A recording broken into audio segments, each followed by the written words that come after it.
Hello les amis et bienvenue dans cette nouvelle vidéo journal de Lolipreneur, journal qui est tourné un beau matin du mois d'octobre.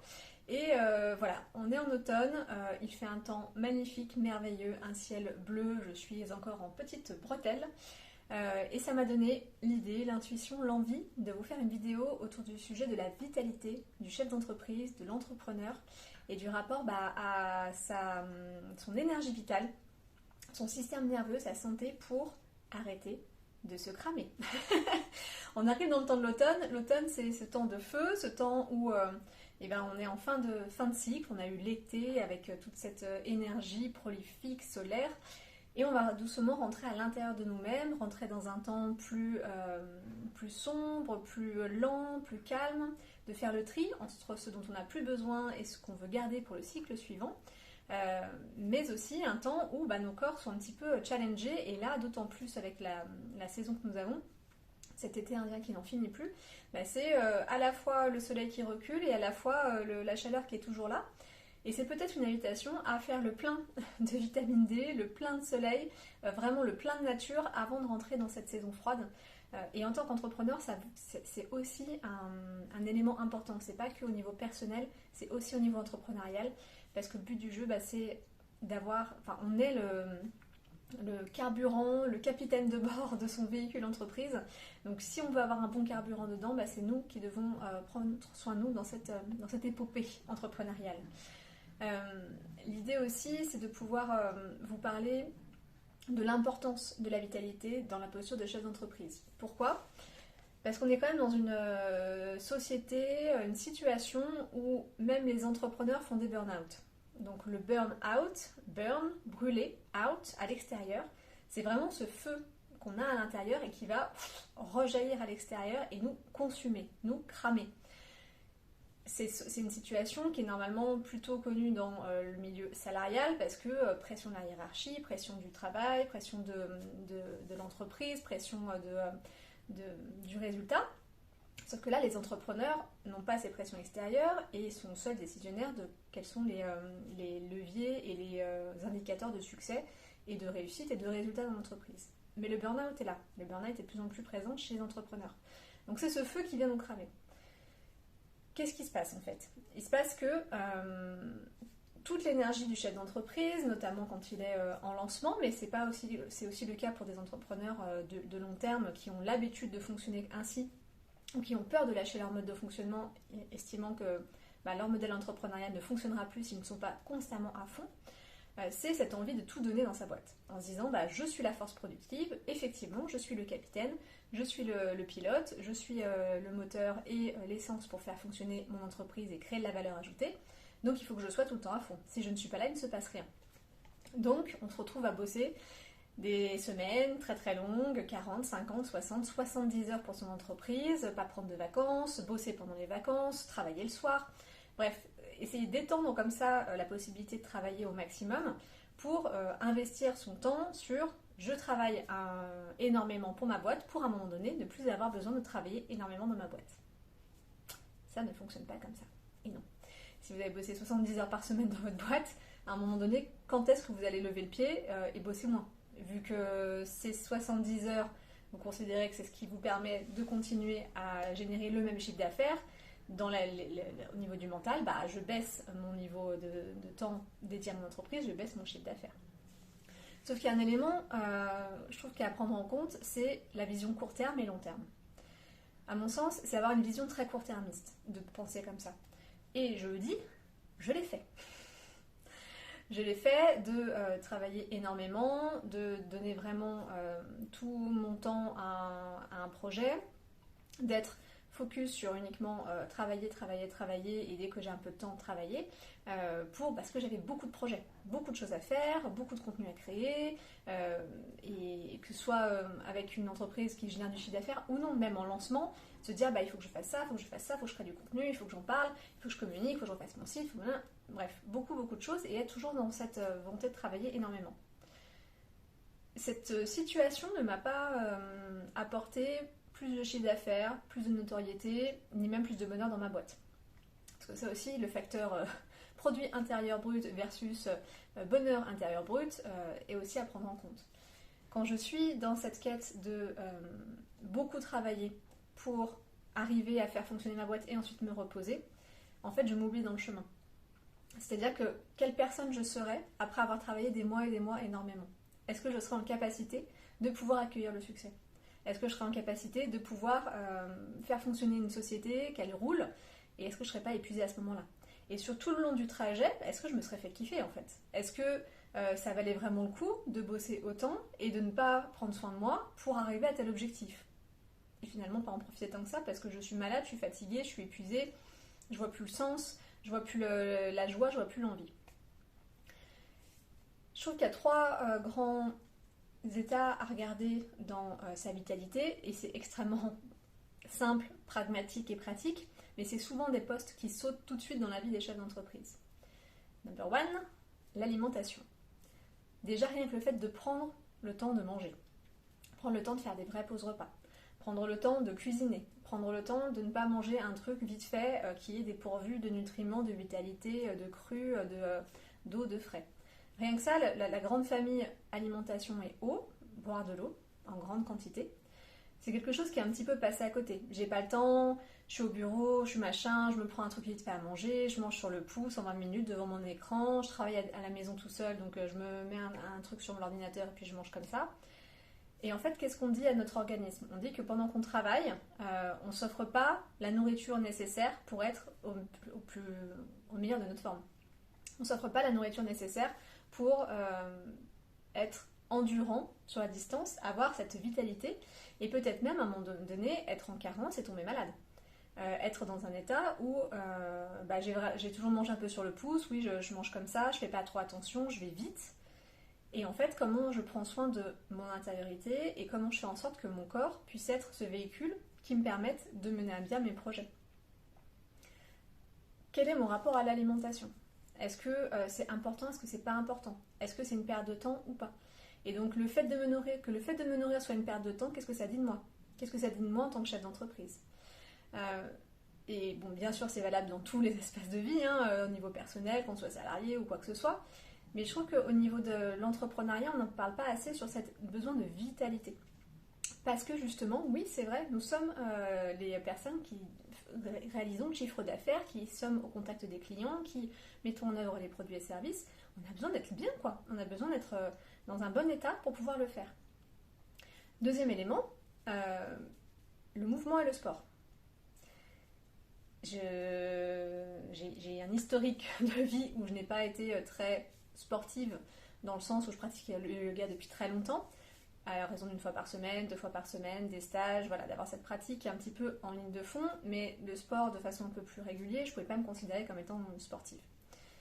Et il y a 2 ans maintenant, j'ai participé à un programme de remise en forme avec du sport et de l'alimentation. Alors sur l'alimentation, moi c'est toujours un sujet qui a été très important pour moi et je fais, voilà, de par des problèmes de santé, des intérêts aussi personnels, une conscience écologique, j'ai toujours fait attention à mon alimentation. Mais le sport c'était un peu difficile et surtout j'avais pas de plaisir ni d'élan à le faire. Sauf que là, à un moment donné, il y a eu ce programme de sport qui m'a complètement convenu dans la forme, dans la personnalité de la professeure, dans le temps imparti, tout ça. Et j'ai découvert que ce qui me convenait à moi, c'était de faire du sport tous les jours, 20 à 30 minutes. Au lieu de faire des grosses séances, c'était la régularité et le temps court. Ce qui fait que j'arrive maintenant à un moment donné où j'ai une pratique quotidienne de sport, de 20 à 30 minutes de yoga, renforcement musculaire, un peu cardio, on va dire, c'est un mix un peu de tout ça, en autonomie chez moi. Je vais à la piscine 1 fois par semaine et je vais à la salle 2 fois par semaine également, au-delà de la marche et de choses un petit peu complémentaires. Donc maintenant le sport, je lui ai fait une place dans mon agenda. Je lui ai fait une place dans mon planning. Pourquoi? Parce que je sais et je ressens les effets. C'est pareil avec l'alimentation, mais parfois, bon, on ne voit pas les effets tout de suite, ou alors on se dit c'est normal, on ne fait pas le lien entre sa vitalité et ce qu'on a mangé parce qu'on n'a pas l'habitude. Le sport, c'est radical. Le sport, c'est de la clarté mentale, c'est de la tonicité et donc de l'endurance au niveau de son corps et au niveau de ce qu'on peut mettre dans ses projets. C'est la même chose en fait. d'arriver à être tonique dans son corps, fort dans son corps, à arriver à se surpasser, c'est une métaphore formidable sur comment on le fait aussi dans nos projets, nos challenges, nos défis, les choses qui sont compliquées dans notre vie. Et vraiment, il y a 1 million de façons de se mettre au sport, il y a 1 million de sports, il y a 1 million de professeurs, il y a des possibilités dans tous les sens, et surtout il y a un bon timing. Moi je pense que celle que j'étais il y a 4 ans aurait pas pu accueillir ça, et j'avais besoin de traverser des choses pour aujourd'hui en arriver là et être dans cette pratique sportive quotidienne et assez intensive. Et en tant que chef d'entreprise, ça a changé beaucoup de choses. Ça a changé beaucoup de choses parce que j'ai arrêté de mettre mon bien-être en bas de mon planning, en disant bah, c'est quand j'aurai le temps que je ferai du sport. Ah bah mince, j'ai eu des rendez-vous, j'ai un projet assez pressé, j'ai préféré caler un client, je vais pas au sport. Là c'est le contraire, c'est début de journée, je me lève, la première chose que je fais c'est mon sport. Donc je me priorise et je priorise mon corps, mon lien à mon corps et la capacité de me faire grandir dans mon endurance, ma tonicité, ma force intérieure. C'est très yang hein, d'aller dans du sport, mais on en a besoin aussi. Là où l'alimentation va être plus yin, plus comment je me nourris, je me fertilise, le sport va être plus yang, ça va être l'énergie de je me mets debout, j'ai de la force, de la volonté, de la détermination et je continue et j'avance. Les deux ensemble, ouais, c'est merveilleux. C'est merveilleux parce que on prend du recul, on prend soin de soi en premier, on prend du recul et pendant les temps de sport, on a quand même les idées qui viennent, il peut y avoir... Enfin moi, la dernière programme Solar, je l'ai eu... quand j'étais en train de faire ma séance du matin quoi, parce que je ne me mets pas en condition de il faut que j'ai une idée, c'est l'idée qui vient à moi et je suis cette coupe, ce réceptacle à cette idée parce que je mets mon corps en mouvement, je bouge les énergies, je prends soin de mon système digestif, de mon système nerveux, je fais bouger mes muscles, donc c'est comme si, je sais pas, une pâte à modeler qui bouge, et puis tout d'un coup elle grandit, quoi, elle s'étend, elle devient de plus en plus large. C'est un peu cette idée-là que j'ai avec le sport, en même temps que cette idée d'être droite pour pouvoir continuer à avancer avec force, détermination, et de se dire je vais y arriver, c'est possible. Je suis capable de me faire de la place dans mon emploi du temps pour ça. Donc, je suis capable de faire plus de choses, de changer mes habitudes, de changer mes modes de fonctionnement et de me faire passer en priorité. Et en me faisant passer en priorité, je deviens un pilote, un capitaine, une essence, un moteur plus endurant, plus résilient, plus ouvert pour mon entreprise également. Ça fonctionne vraiment de façon holistique pour le coup sur notre entreprise. Et puis le troisième élément, c'est le repos et le sommeil. J'avais déjà fait une vidéo vraiment dédiée au repos, aux vacances, aux congés. Je vais quand même en poser quelques mots là sur cette notion de ne pas se cramer et de générer sa vitalité. Comment je me repose? Est-ce que je me repose? Est-ce que je mets de l'attention sur mon sommeil? Est-ce que mon sommeil, il est sacré? Vraiment, c'est cette idée-là, on en parlait avec une accompagnée cette semaine. Est-ce que mon sommeil, il est sacré? Ou est-ce que c'est aussi le dernier truc que je fais parce qu'il faut bien dormir et puis je rogne des heures de sommeil parce que je suis sur le téléphone, parce que je pense à un projet, parce que je travaille, parce que je fais autre chose, parce que je regarde un film et je m'oublie dedans et j'oublie que je suis pas en conscience en fait à ce moment-là. Ou est-ce que mon sommeil il est sacré? Est-ce que déjà j'ai cette conscience-là? Et c'est pareil pour l'alimentation, c'est pareil pour le sport. Est-ce que la façon dont j'ai de me nourrir, de prendre soin de mon corps est sacrée? Est-ce que c'est quelque chose que je mets en haut de ma liste? Parce que c'est essentiel. C'est essentiel de pouvoir être en forme, d'être résilient, de pouvoir faire tout ce que vous avez envie de faire. Si vous êtes fatigué, vous avez mal mangé, vous n'avez pas les nutriments nécessaires, votre corps est complètement douloureux, avachi et ne peut pas supporter une charge de travail trop grande parce qu'il n'a pas été nourri de cette façon-là, comment voulez-vous accueillir le succès, la multitude de projets? Et puis aussi, est-ce que vous vous faites kiffer en chemin?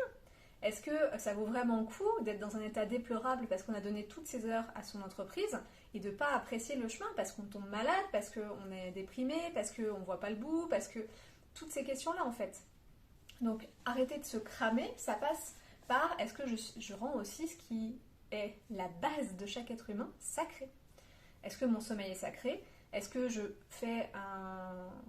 prends un vrai temps pour dormir? Je me couche tôt, ou ce qu'on peut considérer comme tôt dépend de chaque personne, hein, c'est pas forcément 20h30, mais est-ce que c'est un temps où je vais rentrer dans le sommeil tranquillement? Est-ce que je lâche les écrans? Est-ce que je me donne un temps de cohérence cardiaque, de respiration, une bonne douche chaude, un massage, une tisane, un bon livre, une ambiance tamisée? Est-ce que c'est un espace de rituel sacré en fait, le sommeil? Est-ce que dans la nuit je coupe mon téléphone pour vraiment ne pas m'être dérangée? Est-ce que j'ai un lit qui permette que moi et mon compagnon ou ma compagne on puisse dormir tranquillement avec des draps propres qui soient vraiment hyper agréables pour le toucher?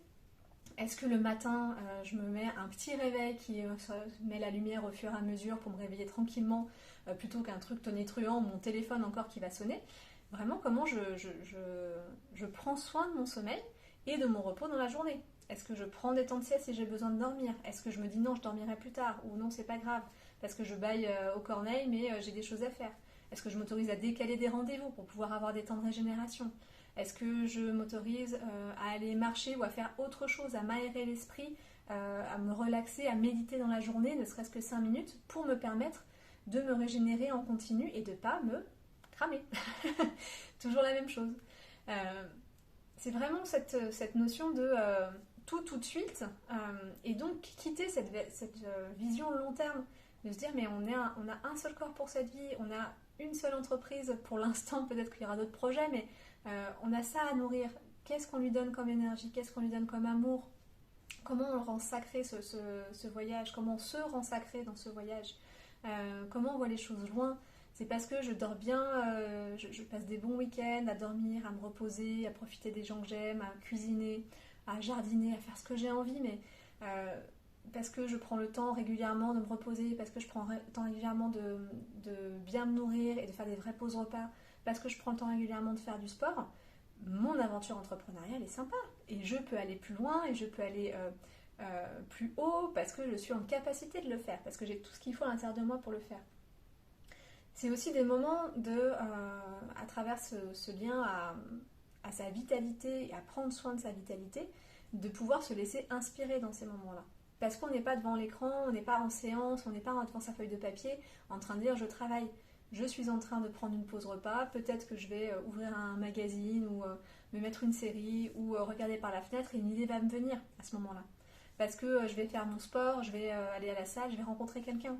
Parce que je vais prendre le temps de me reposer, de me relaxer, et puis en méditation, des idées vont me venir. Alors, en fait, je me laisse aussi inspirer à travers ma vitalité. Je régénère mon système nerveux qui devient fort, qui devient à la fois robuste pour pouvoir avancer et à la fois flexible et adaptable comme le roseau qui va plier en fonction des tempêtes. Mais si une tempête m'arrive et que je ne suis pas dans cette force intérieure, dans cette vitalité intérieure, dans ce système nerveux qui est fort, et je romps en fait. Je romps à la première tempête et c'est bien normal. On est des êtres organiques qui avons besoin aussi d'être nourris constamment et qui ne pouvons pas être mécaniques ou robotiques à ces espaces-là. Donc c'est aussi nous offrir de la résilience parce que oui, on va rencontrer des tempêtes. Spoiler alerte, il va y avoir des problèmes, il va y avoir des choses qui vont arriver, il va y avoir des difficultés, il va y avoir des questionnements. Normal. Qui je suis pour les accueillir? Qui je suis pour accueillir ces difficultés-là? Comment je suis dans mon corps pour accueillir cette difficulté-là? Comment mon système nerveux va répondre à cette difficulté-là? Est-ce qu'il va se mettre en mode alerte rouge-orange et puis il n'y a plus personne, merci, bonsoir? Ou est-ce qu'il va pouvoir l'accueillir tranquillement en disant ok, on a une difficulté, pas à pas, je vais prendre le temps d'aller respirer, je vais me faire à manger, je vais me déposer et en fait je suis résilient, je peux m'adapter à la situation et en faire une force en fait à ce moment-là. Et puis tout simplement, même s'il n'y a pas de problème, est-ce que la vie elle n'est pas plus kiffante quand on prend soin de soi?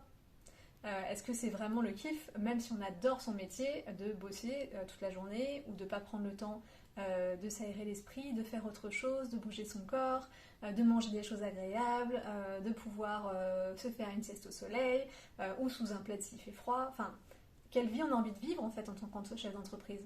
On est libre de nos emplois du temps, on est libre de ce qu'on a envie de faire ou pas. On est libre de décider de déplacer des rendez-vous, de se laisser une journée dans la semaine pour soi et pour faire que des choses qui nous plaisent.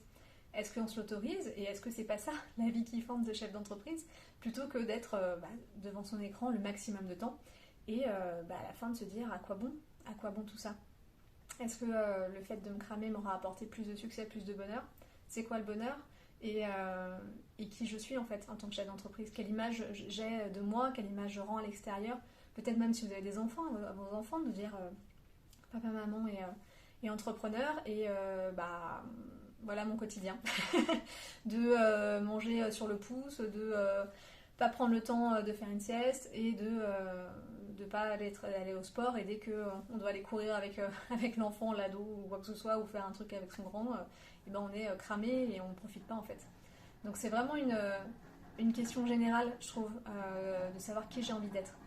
Qui j'ai envie d'être, quelle vitalité j'ai envie d'avoir, et est-ce que je veux aller loin. Donc est-ce que je vois long terme et non pas court terme de aujourd'hui il faut que j'ai bossé 8 heures parce que sinon j'ai pas assez travaillé, ou aujourd'hui je dois avoir fait ça sinon j'ai mal travaillé. Foutons-nous la paix. Un peu, quelque part aussi. Foutons-nous la paix sur ces aspects-là. En fait, on zoome pas à une journée pour savoir si une journée est réussie ou pas, on zoome à la semaine, voire au mois. Est-ce que dans ce mois, j'ai réussi à faire plusieurs choses? Et si j'ai réussi à le faire, c'est parce que aussi j'avais de la vitalité pour le faire. J'avais un système nerveux reposé qui permettait d'accueillir les pleins et les déliés. Et puis, je me suis fait kiffer en chemin, quoi. Voilà un peu pour cette vidéo sur la vitalité de l'entrepreneur et quelques propositions sur arrêter de se cramer pour profiter et se laisser inspirer et pouvoir réaliser tous vos rêves, tous vos désirs, tous vos projets, toutes vos envies depuis un espace solide et non pas un espace fragile. Si jamais vous avez envie de partager sous cette vidéo, me poser des questions, partager votre expérience, n'hésitez pas à le faire. J'adore avoir vos commentaires.